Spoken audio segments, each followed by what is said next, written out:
मित्रा 2024 पण तू विचार करण्यात घालवलं. मला हे करायचंय ते करायचंय, खूप मोठं व्हायचंय, यशस्वी व्हायचंय.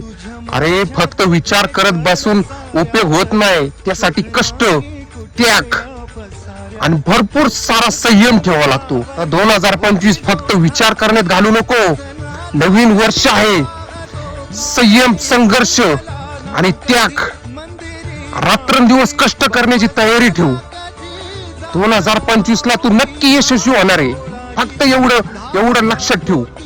अरे कष्ट करत राहायचे. देव पण परीक्षा बघत असतो आपली, की हलायक आहे का नाही आपल्या परीक्षेमध्ये पास होण्याच्या.